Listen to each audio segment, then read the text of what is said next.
¿qué tal, hombres y mujeres de ciencia? Les saluda Ricardo Villacrés, su tutor de investigación. Sé que he estado un poco ausente estos días, pero me siento muy contento de estar de regreso con nuestros módulos de investigación científica. El día de hoy vamos a hablar acerca de investigación cuantitativa.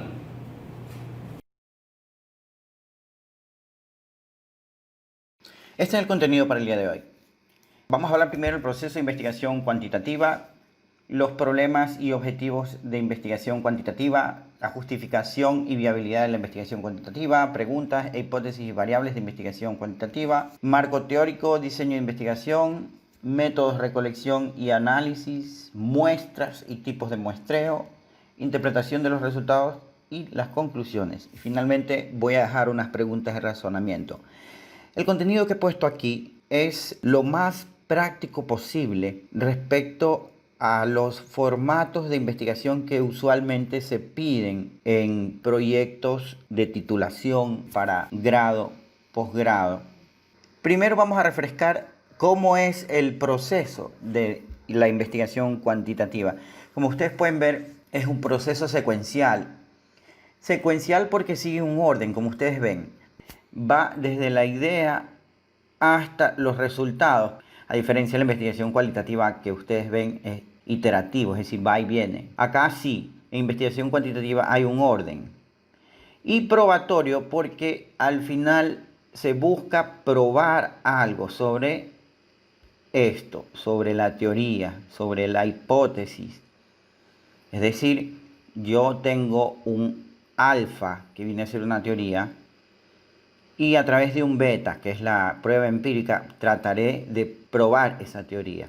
Y esa es la idea de la investigación cuantitativa.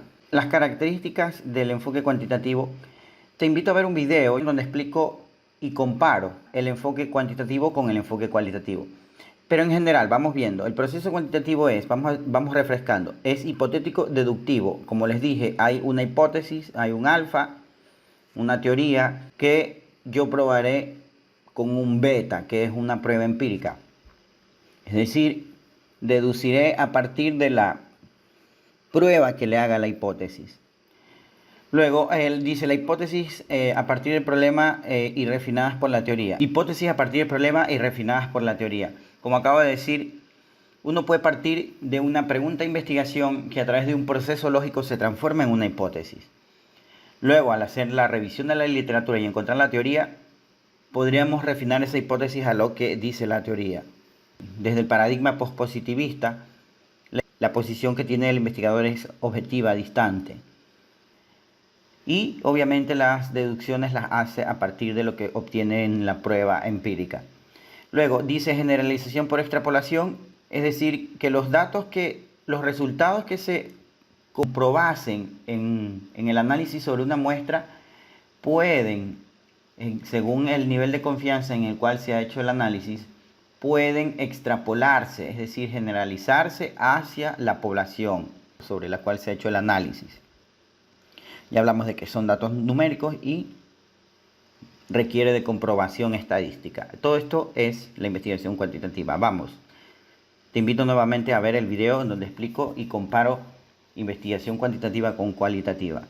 Vamos a los problemas de investigación cuantitativa. Los planteamientos cuantitativos de investigación básica se derivan de la brecha de la literatura. Vamos a hacer una distinción aquí entre investigación básica y aplicada. Si la investigación es sobre investigación científica básica, el estudio es o se centra más en la comprobación de la teoría. Por lo tanto, si el aporte va hacia la teoría, se debe de buscar la brecha en la literatura, es decir, qué es lo que falta investigar respecto a la teoría que se quiere probar o respecto a la hipótesis, si alguien más la ha estudiado y en qué contexto la ha estudiado. La idea aquí es aportar con el conocimiento, por lo tanto se busca la brecha, qué es lo que falta investigar. Si la investigación es aplicada, es decir, utilizo la teoría para resolver un problema práctico, usualmente se vincula a las deficiencias en los indicadores claves de gestión. Luego viene el problema de investigación debe de expresar la relación entre dos o más conceptos o variables. Hablando específicamente para proyectos con fines académicos, uno sabe que el alcance que requieren las publicaciones debe de expresar al menos una relación entre dos variables. El problema vinculado a la pregunta central de investigación debe expresar la intención del estudio, es decir, bueno, qué efecto, qué relación, qué probabilidad, etcétera. ¿Qué es lo que se quiere demostrar? Luego, el problema debe detallar los antecedentes, el contexto y la significancia sustentada con hechos y datos, todo vinculado al propósito de estudio. En un trabajo de investigación todo está vinculado, es decir, el problema determina el objetivo, por supuesto, el propósito de la investigación y también inicialmente determina la hipótesis, si es que el estudio es de investigación básica. Ahora, sigamos, dice los antecedentes. Ahora, ¿cuál es la diferencia aquí? Yo tengo otro video al cual te invito a ver, te dejo aquí el enlace, en donde explico qué debe de contener una introducción. Objetivos de investigación cuantitativa. Primero, los objetivos son enunciados precisos de lo que se busca en el trabajo de investigación, eso ya lo sabemos. Existen objetivos tanto generales como específicos, en donde el camino para cumplir el objetivo general es a través del cumplimiento de los específicos. Los objetivos específicos son parte del objetivo general, es decir, yo sabré que habré cumplido el objetivo general porque he cumplido cada uno de los objetivos específicos. Luego, el objetivo general de una investigación básica o científica está en la comprobación de la teoría. Como les dije anteriormente, el problema está vinculado a los objetivos y el objetivo usualmente está vinculado a una hipótesis o a una teoría, a la comprobación de la misma. Por lo tanto, el objetivo debe de declarar eso. Se redactan utilizando verbos en su forma infinitiva que detallen la intención. Es decir, determinar, demostrar, analizar, estimar, comparar, valorar, medir, entre otros. Cada objetivo específico está asociado a un resultado esperado concreto, que será la respuesta a la interrogante ¿para qué? Es conveniente que el proceso de cumplimiento de cada objetivo específico se considere una etapa en el proyecto. Al organizar tu proyecto, es recomendable que cada objetivo específico contenga un espacio en tu planificación. Bueno, parece que me salté uno. El problema de una investigación aplicada usualmente se fundamenta en una deficiencia de un indicador. Por ejemplo, baja de clientes, pérdida de participación de mercado. En el caso médico, disminución de plaquetas, por ejemplo, pérdida de peso, entre otros. Cada ciencia tiene su indicador. Entonces, como el problema está vinculado a una deficiencia, por ende, el objetivo estará vinculado a resolver esa deficiencia, a corregirla, a resolver el problema. Y eso es el objetivo general en una investigación aplicada. Viabilidad de la investigación cuantitativa. En caso de la viabilidad, tenemos viabilidad de tiempo, de recursos, de datos y de resultados. Primero, de tiempo. Se dispone con el tiempo suficiente para ejecutar la investigación. Muchas veces para demostrar una hipótesis requiere de diseños longitudinales. ¿Qué significa esto? Que tal vez para demostrar algo yo necesite varios levantamientos de datos en varias series de tiempo. Y eso pues lleva mucho tiempo. Entonces hay que ver, muchas cosas pueden cambiar durante la investigación. Hay que ver si se dispone del tiempo. Luego, viabilidad de recursos. ¿Se disponen los recursos financieros humanos para ejecutar esta investigación? Usualmente la investigación cuantitativa en cuanto al levantamiento de datos primarios se trabajan con muestras y dependiendo del nivel de confianza y margen de error, esa muestra puede variar. A mayor levantamiento de datos, mayor recurso financiero y humano para hacerlo. La viabilidad, si se disponen de datos suficientes para la investigación. Si tienes datos es mucho más fácil realizar la investigación por obvias razones y menos costoso.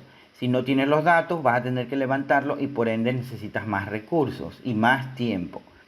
Luego, viabilidad de los resultados. Hay que ver si los resultados son oportunos o extemporáneos. Un ejemplo sería Ahora, en el caso del COVID, presentar reportes del mes de mayo cuando ya estamos en el mes de julio. Es decir, si haces un estudio debes de publicar los resultados de manera pertinente en el tiempo que se debe. El siguiente cuadro explica la relación entre las preguntas de investigación, la hipótesis y las variables de investigación, dependiendo del alcance. Entonces, tenemos investigaciones cuantitativas, en general, investigaciones exploratorias, tienen preguntas de investigación amplias. Por ejemplo, ¿cuáles son los factores? ¿Cuáles son las dimensiones? Etcétera. Siempre es una pregunta exploratoria amplia. No hay hipótesis, no hay variables, por ende. Descriptivo, un ejemplo, ¿cuál es el comportamiento de los consumidores millennials? La hipótesis no aplica variables, una sola variable, en este caso comportamiento, como pueden ver. ¿Cuál es el comportamiento? Aquí el estudio descriptivo se centra en el análisis variable por variable. Descriptivo, pronóstico de variable. ¿Cuál será el precio del crudo, en este caso el petróleo, los siguientes 6 meses? El precio del petróleo variará en los próximos 6 meses. Yo puedo hacer una hipótesis direccional aquí y decir que va a subir o va a bajar.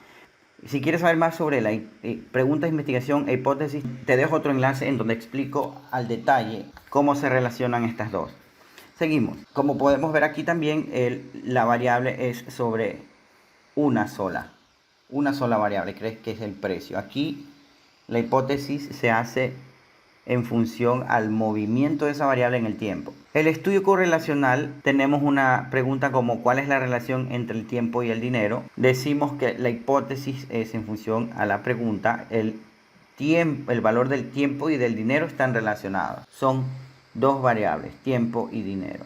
Valor de tiempo y dinero. Explicativo, diferencia entre grupos.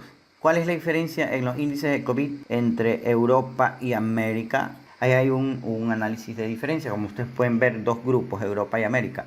Y la hipótesis es que existen diferencias significativas entre los índices de COVID-19 entre Europa y América. Nuevamente aquí yo podría decir que un grupo es más o menos, pero ya el simple hecho de marcar diferencias es parte de la hipótesis. Una sola variable, en este caso el índice de COVID. Seguimos, explicativo, causa-efecto. ¿Cuál es el efecto del precio en la cantidad demandada? Una relación bastante lógica, pero sirve para explicar. El precio tiene un efecto en la cantidad demandada. Dos variables, precio y cantidad demandada. Esto para los economistas. Sigamos. Marco teórico, no me voy a detener aquí. Yo tengo otro video, te dejo el enlace para que lo veas. Ahí explico punto a punto, detalle a detalle, cada uno de estos marcos. Seguimos con el diseño de investigación. En cuanto al diseño, tenemos dos tipos de diseño, experimental y no experimental. En el diseño experimental se manipulan intencionalmente una o más variables independientes para analizar las consecuencias o los efectos que tiene esta manipulación sobre una o más variables dependientes. Todo esto dentro de una situación de control. Brevemente, explicando el diseño experimental, consiste en que se toma una muestra de un grupo de control y luego se manipula intencionalmente una variable. En ciencias duras esto se vería como, por ejemplo, ver cómo reacciona una variable dependiente, sea un reactivo, ante la reacción de otro. O en el caso de las ciencias sociales, cómo reaccionan los individuos ante determinado estímulo. Se subclasifican en dos tipos, experimentos puros y cuasi experimentos, en donde no hay grupo de control. De esto hablaremos luego en otro video, exclusivamente para este diseño experimental. El diseño no experimental corresponden a la observación del fenómeno en su contexto natural. Es decir, aquí, bueno, se levantan datos, se observan, se analizan los datos recolectados, y a partir de eso se toman decisiones, es decir, no se manipulan las variables. Se subclasifica en corte transversal o transeccional y corte longitudinal. La diferencia está en que el corte transversal, la investigación se realiza en un solo momento del tiempo, es como tomar una fotografía y luego, después del análisis, se emiten las conclusiones. Los diseños longitudinales corresponden al análisis de un fenómeno o de una variable durante varios periodos de tiempo. La idea aquí es analizar cómo evoluciona. Hay de 3 tipos: de tendencia, de cohortes y diseño de panel. De esto hablaremos en futuros videos, más al detalle sobre diseños longitudinales y cómo es su tratamiento estadístico. Tipos de datos cuantitativos. Tenemos tipos de datos discretos, categóricos y continuos. Los tipos de datos discretos son números o valores completos o enteros. Por ejemplo, alumnos en un aula, autos que pasan por una avenida. Los datos categóricos, cada valor es elegido entre un grupo de categorías que no se solapan. Es decir, primero, segundo, tercero, bueno, malo, regular, sí o no. Datos continuos, pues pueden tomar cualquier valor desde el menos infinito hasta el más infinito. Por ejemplo, valores porcentuales, en fin, todo lo que pueda ser de menos infinito a más infinito. Sigamos. Población o universo, conjunto de todos los casos que concuerdan con determinadas especificaciones. Estos pueden ser finitos, población finita, perdón, cuando es menor a 100.000 individuos, y población infinita cuando es mayor a 100.000 individuos. Entonces, sigamos. Muestra es el subgrupo del universo o población del cual se recolectan los datos y que debe ser representativo a esta. Viendo de manera gráfica, diríamos que la población se representa por el círculo grande que ustedes ven aquí y la muestra es el círculo pequeño. La muestra es representativa de la población. Es por ello que podemos decir que los resultados a los cuales arribamos en el análisis de la muestra se pueden extrapolar hacia la población. El muestreo es el procedimiento que se utiliza para seleccionar la muestra. Este procedimiento puede ser aleatorio o probabilístico, en donde se toman los datos al azar. Cualquiera de los individuos puede tener la misma probabilidad de ser encuestado, por ejemplo. Y no aleatorio, no probabilístico, intencional o por conveniencia. Todos son los mismos nombres para el mismo tipo de muestreo. Es cuando yo recolecto los datos de manera intencional, de acuerdo a ciertas características previamente determinadas. Sigamos. Antes de seguir, obviamente voy a dedicar tiempo a explicar al detalle sobre la población, la muestra y el método de muestreo. Aquí hablaremos de cálculo del tamaño de la muestra bajo varios niveles de confianza y margen de error. Y explicaremos, por supuesto, cuáles son los diferentes tipos de muestreo.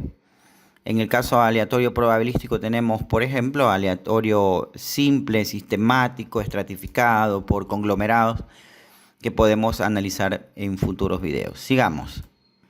Herramientas digitales para la investigación cuantitativa. Específicamente hablamos de software estadístico realmente aquí. Obviamente partimos del clásico Microsoft Excel. Tenemos el muy conocido SPSS. Tenemos el Minitab, StatGraphics y el R, que es realmente es todo un lenguaje estadístico. Aquí esto es, diría yo, el más completo, pero requiere de mucho más estudio, más dedicación. Hay algunos que son mucho más fáciles que otros, por supuesto. Esto ya depende del criterio del investigador. Los resultados van a ser los mismos. Depende de gustos aquí y obviamente de conocimiento. Sigamos. Interpretación de los resultados en investigación cuantitativa. Tomando en cuenta que el propósito de la investigación cuantitativa se centra en probar teorías, los resultados de las pruebas estadísticas deben ser interpretadas a la luz de la teoría. Teorías o hipótesis, realmente. En este caso, entonces, los resultados de la investigación cuantitativa, al menos investigación cuantitativa, con investigación cuantitativa del tipo científico o básico, debe de ser interpretada a la luz de la teoría, de la hipótesis. Si una hipótesis se rechaza, no significa que el estudio es fallido. Hay mucha gente que confunde esto. En investigación tratan de forzar los resultados a probar la hipótesis. No es esa la idea. Uno tiene que ser muy imparcial. De hecho, la negación de una hipótesis debe interpretarse como un aporte a la teoría. Aquí, si una hipótesis se niega, hay que siempre interpretar qué significa bajo el enfoque teórico. Los resultados de la investigación deben también dar cuenta del cumplimiento de los objetivos planteados. Por supuesto, esto en investigación es muy importante. Al final, las conclusiones deben de dar cuenta de los objetivos. Los resultados deben tomar en cuenta las limitaciones del proceso de recolección y análisis, los mismos que deben ser expresados como referencias para futuras investigaciones.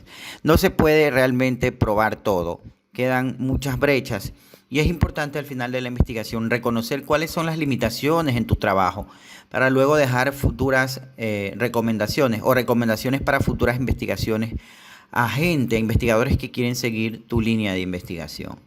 Conclusiones del día de hoy. El proceso de investigación cuantitativa es secuencial y probatorio. Ya hablamos de esto. Lleva un orden y busca probar siempre hipótesis o teoría. Las características de la investigación cuantitativa provienen de su paradigma de investigación. Los problemas de investigación básica se centran en la brecha de la literatura, mientras que los problemas de investigación aplicada se centran en resolver problemas usualmente reflejados en deficiencias de los indicadores claves de gestión. La problemática y los objetivos están estrechamente vinculados.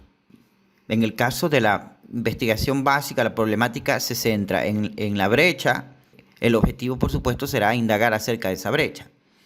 Y en la investigación aplicada, si hay una deficiencia en el indicador, el objetivo será, por supuesto, encontrar la solución a esa deficiencia. El marco teórico es un elemento fundamental de las investigaciones cuantitativas. Los resultados de la prueba estadística deben interpretarse según los supuestos teóricos. Esto en investigación básica. En investigación aplicada la teoría se utiliza igual, se la utiliza como referencia. Entonces, si ya sabemos los óptimos desde la teoría, al medirlos en los resultados de la prueba empírica veríamos si hay o no las deficiencias y por supuesto luego ver si la aplicación de esta teoría corrige estas deficiencias. Finalmente, las preguntas de razonamiento. Te dejo estas preguntas para que las leas y las analices y me dejes en los comentarios tus respuestas. Bueno, mis amigos y amigas de ciencia, eso es todo por hoy. Muchas gracias por estar con nosotros y no olviden dejarnos sus comentarios y seguirnos en nuestras redes sociales. De seguro que nos vemos luego.